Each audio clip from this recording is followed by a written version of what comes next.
Hello friends, welcome to my channel teaching with fun.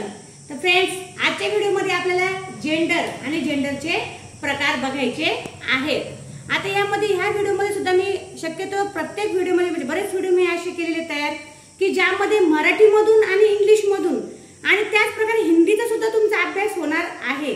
आता मी हिंदीमधून actually तसे वाक्य दिलेले नाहीये, पण मराठीतलं जरी आलं तर बऱ्याच मुलांना हिंदीतून त्याचं तुम्हाला रूपांतर करता येईल। मग आता 2 in 1 म्हणजे दोन विषयाचा अभ्यास म्हणजे मराठी आणि इंग्लिशचा अभ्यास आपण एकाच व्हिडिओमध्ये करणार आहोत। तर मग व्हिडिओ शेवटपर्यंत बघा, म्हणजे तुमचे चारीचे चारी लिंग म्हणजे जेंडर तुमच्या लक्षात येतील। आणि व्हिडिओला स्टार्ट करण्याच्या अगोदर लाईक करा, सबस्क्राइब करा आणि शेअर सुद्धा करा। तर फ्रेंड्स, चला सुरुवात करूया आजच्या आपल्या व्हिडिओला। तर बघा फ्रेंड्स, आपण काइंड्स ऑफ जेंडर, जेंडर म्हणजे काय हे अगोदर आपल्या लेकरांच्या लक्षात आलं पाहिजे किंवा आपल्या लक्षात आलेलं पाहिजे की जेंडर म्हणजे काय, लिंग। जेंडर म्हणजे लिंग आणि जेंडरचे 4 प्रकार असतात। ध्यानात ठेवा, जेंडरचे 4 प्रकार असतात आणि ते 4ही प्रकार आपल्याला एकाच व्हिडिओमध्ये बघायचे आहेत।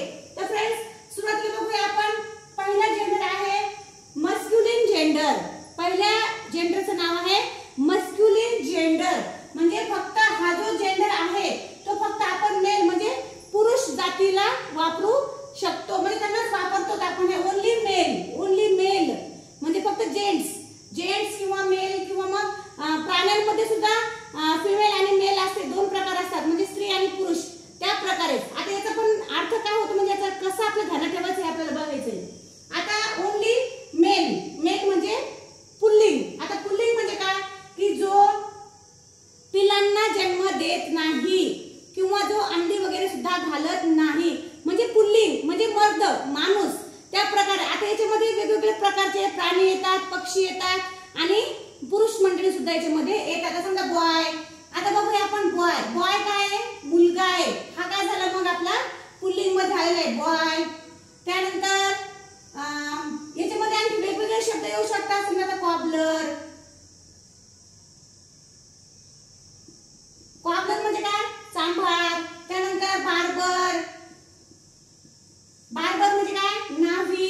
मग याच्यामध्ये असे बरेच शब्द असे असतात की ते फक्त मेल मध्ये येतात। आता समजा COCK कॉक काय करतो, फक्त आवळे देतो सकाळी सकाळी, पण तो अंडे वगैरे सुद्धा देत नाही किंवा पिलांना जन्म देत नाही, पण तो सजीव आहे।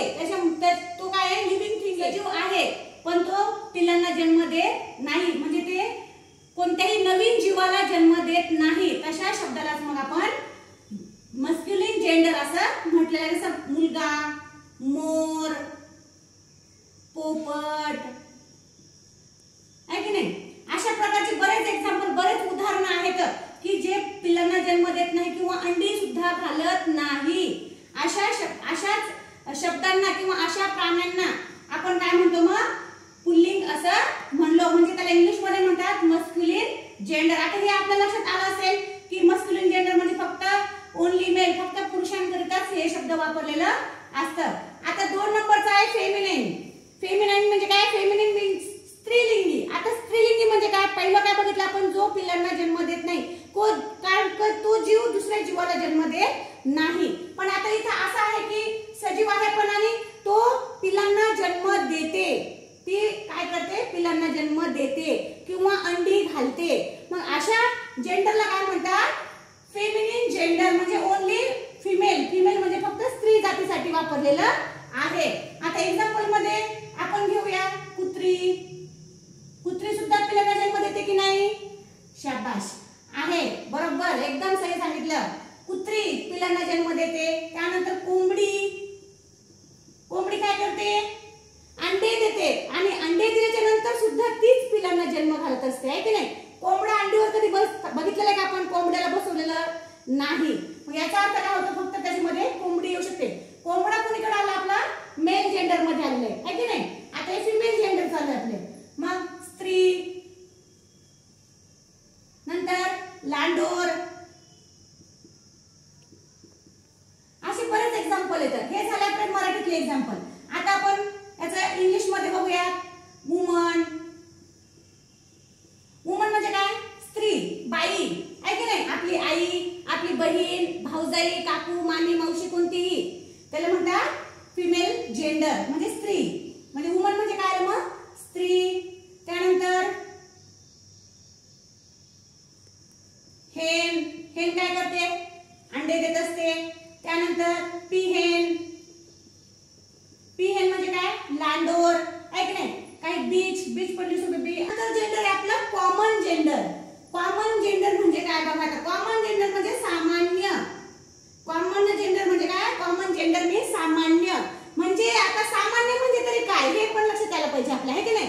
मग सामान्य म्हणजे हे दोन्ही जेंडर मिळून, ह्या दोन्ही जेंडर मध्ये, ह्या दोन्ही जेंडर म्हणजे मेल आणि female, male both male and female म्हणजे दोन्हीचं मिळून जे आता शब्द तयार होणार आहेत त्याला म्हणतात कॉमन जेंडर. कॉमन म्हणजे दोन्ही एकत्र आणणे किंवा दोन्ही एकत्र असणे. आता याचा अर्थ काय होतो मग. आता समजा एक्झाम्पल मध्ये घेऊया. आता मी तुम्हाला एक्झाम्पल समजून सांगते, नंतर एक्झाम्पल मध्ये लिहून देते. टीचर, टीचर, टीचर म्हणजे काय शिक्षक. पण टीचर लेडीज बी असू शकते किंवा जेंट्स पण असू शकतो, आहे की नाही. जो तुम्हाला शाळेमध्ये, ट्युशन मध्ये, क्लासेस मध्ये शिकवतात ते एक लेडीज पण असू शकते आणि एक जेंट्स पण असू शकतो, म्हणजे त्याला आपण टीचरच असा शब्द वापरतो. आता एक्झाम्पल मध्ये घेऊया समजा शिक्षक. नंतर डॉक्टर, डॉक्टर सुद्धा मेल असो फिमेल असो त्यांना आपण डॉक्टरच म्हणतो. लेडीज जरी असेल तरी सुद्धा आपण त्यांना डॉक्टर असा शब्द वापरतो. त्यानंतर बरेच शब्द आहेत असे की दोन दोन मिळून आपण आता इंजिनियर, इंजिनियर्स आहे की नाही. पायलट,